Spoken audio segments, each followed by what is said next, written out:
Vejo com frequência em minha timeline do Facebook comentários de pessoas, em sua grande maioria antipetistas ou convictos seguidores do bolsonarismo, fazendo referências a "vamos acabar com esses comunistas" ou vociferando contra Paulo Freire, vendo seu método de pensamento como uma ameaça à visão de mundo deles.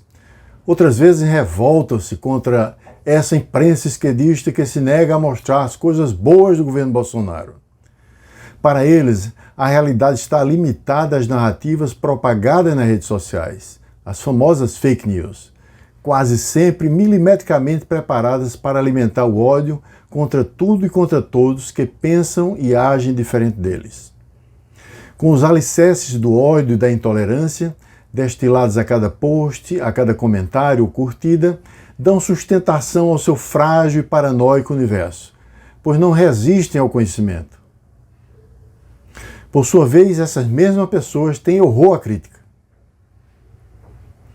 O conhecimento é mesmo uma ameaça para muitos, pois destrói as certezas cegas, as ilusões do sujeito, lançando-o no mar da angústia e da incerteza.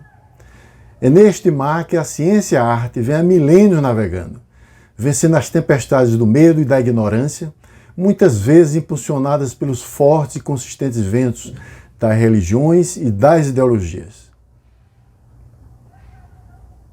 No leme, a razão; na mão, a bússola das dúvidas; e o seu mapa, a árdua construção do conhecimento. Mas, voltando aos comunistas, sem querer discorrer aqui sobre 2 séculos da nossa história política, quando as correntes marxistas e liberais se digladiavam para impor o seu modelo de governo e sociedade, faria uma breve reflexão sobre as recentes transformações da história. Com o fim do regime da União Soviética, simbolicamente materializado com a queda do Muro de Berlim, tudo que era sólido desmanchou-se no ar, para usar uma frase de Karl Marx. Após isto, a democracia se impôs como um valor universal, forçando os conflitos e as visões de mundo de esquerda e direita, de progressistas e conservadores, a se situarem nesse novo momento da história. O que era antes um regime comunista tornou-se simplesmente totalitário ou autoritário, dependendo do distanciamento destes aos atributos de referência da democracia. Hoje, os comunistas só existem nas mentes paranoicas da extrema-direita ou de pessoas muito mal informadas, e do outro lado do delírio, no espírito de militantes de partidos de esquerdas que se recusam a largar a alça de caixão de certos dogmas marxistas.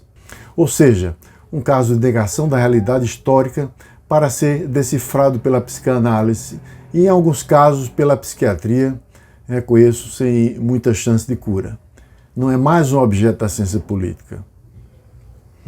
Com o atentado provocado pela Al-Qaeda em 11 de setembro de 2001, o mundo viu estarrecido que o fundamentalismo religioso, o suprassumo da intolerância, iria desafiar o nosso século, que, embora tão prenhe de inovações tecnológicas, estava despreparado para lidar com o radicalismo religioso, o qual imaginava-se enterrado séculos atrás com o fim da Idade das Trevas.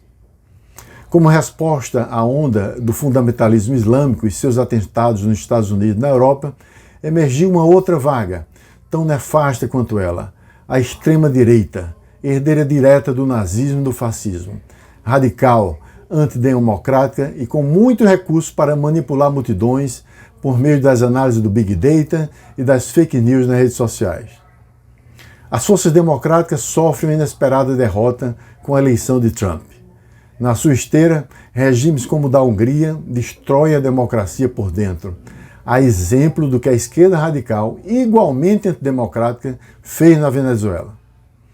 Com a universalização dos valores democráticos, após a derrocada do regime soviético, o mais adequado talvez seja classificar os regimes em 2 categorias: o autoritário, independente da sua herança ideológica, e o democrático. Não esquecendo que, dependendo da dinâmica política de alguns países, temos a categoria daqueles que estão em fase de transição entre esses 2 regimes. No Brasil, com Bolsonaro e seu núcleo ideológico, elege-se também a intolerância e a truculência, temos como estratégia política a agressão sistemática contra as liberdades e as instituições que dão suporte à democracia. Eles têm em seu DNA ideológico um sincero horror aos valores democráticos, a cultura e a liberdade. Estão no poder e testam os limites da democracia. Até quando?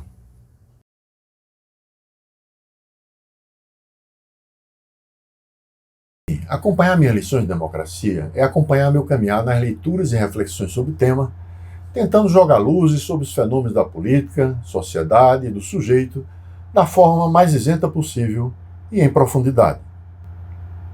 Minha expectativa é que a transmissão desse conhecimento possa contribuir para a sua visão de mundo, onde a tolerância e a diversidade humana seja base para uma prática política democrática tecida por meio do diálogo e do respeito ao outro que pensa diferente da gente. Abaixo, na descrição desse vídeo, se você está assistindo pelo YouTube, estão os links para acessar os vários vídeos que compõem a série Lições de Democracia. Haverá também referências bibliográficas para aqueles que desejam aprofundar-se no tema. É importante você preencher o formulário que está na página indicada logo acima, onde você irá nos dar informações sobre seu perfil. Precisamos ter seu nome, WhatsApp, e-mail, expectativas, pois será informado sempre que um novo vídeo for publicado. Recomendamos com ênfase que você se inscreva em nosso canal no YouTube, pois terá acesso aos diversos debates promovidos pelo Instituto. Suas questões, após assistir o vídeo, podem ser colocadas na área de comentário logo abaixo de cada vídeo no YouTube, que nós as responderemos. Você poderá também enviar suas dúvidas para o info@iepfd.org. Seja bem-vindo e eu espero que você possa absorver o máximo do conhecimento que iremos transmitir aqui. Um forte abraço e até a próxima!